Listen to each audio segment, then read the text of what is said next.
नमस्कार दोस्तों, कथा वाचन में आप सभी का स्वागत है।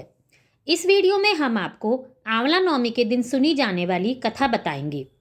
और अगर आपने अभी तक इस वीडियो को सब्सक्राइब नहीं किया है तो प्लीज़ इस वीडियो को लाइक और चैनल को सब्सक्राइब करना ना भूलें। कार्तिक मास के शुक्ल पक्ष की नवमी को आंवला नवमी मनाई जाती है।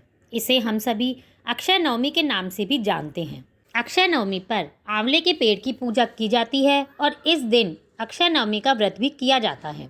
आंवले के पेड़ में भगवान विष्णु का वास माना जाता है और आंवले के पेड़ की पूजा करने से माँ लक्ष्मी भी बहुत प्रसन्न होती है और सभी के जीवन में खुशहाली आती है। आंवला नवमी का व्रत करने के साथ साथ इस व्रत की कथा भी जरूर सुननी चाहिए। आइए जानते हैं आंवला नवमी के व्रत की कथा। एक राजा था। उसका प्रण था कि वह रोज 1.25 मन आंवले दान करके ही खाना खाता था। इससे उसका नाम आंवलिया राजा पड़ गया।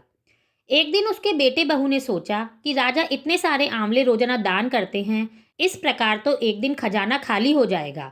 इसलिए बेटे ने राजा से कहा कि वह इस तरह से दान करना बंद कर दे। बेटे की बात सुनकर राजा को दुख हुआ और राजा रानी महल छोड़कर जंगल में जाकर बैठ गए। राजा रानी आंवले दान नहीं कर पाए और प्रण के कारण कुछ खाया भी नहीं। जब भूखे प्यासे 7 दिन हो गए तब भगवान ने सोचा कि यदि मैंने इसका प्रण नहीं रखा तो इसका सत नहीं रखा तो इसका विश्वास चला जाएगा। इसलिए भगवान ने जंगल में ही महल, राज्य और बाग बगीचे सब बना दिए और ढेरों आंवले के पेड़ लगा दिए। सुबह राजा रानी उठे तो देखा कि जंगल में उसके राज्य से भी दुगना राज्य बसा हुआ है।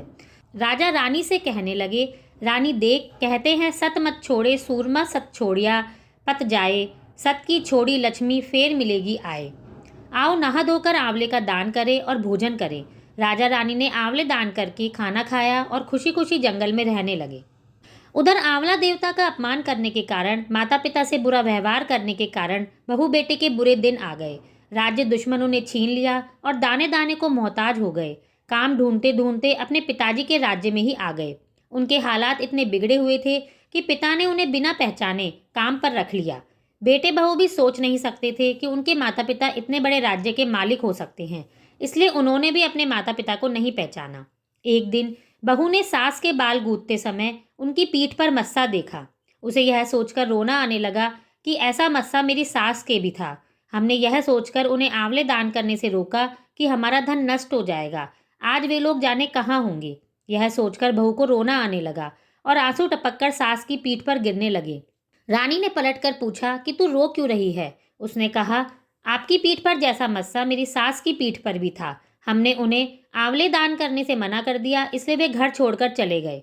तब रानी ने उन्हें पहचान लिया, सारा हाल पूछा और अपना हाल बताया और अपने बेटे बहू को समझाया कि दान करने से धन कभी भी कम नहीं होता बल्कि बढ़ता ही है। बेटे बहू भी अब सुख से राजा रानी के साथ रहने लगे। हे भगवान, जैसे आपने राजा रानी का सत रखा वैसे सबका रखना, कहते सुनते सारे परिवार का सुख रखना। आप सभी को आंवला नवमी की बहुत बहुत शुभकामनाएं। धन्यवाद।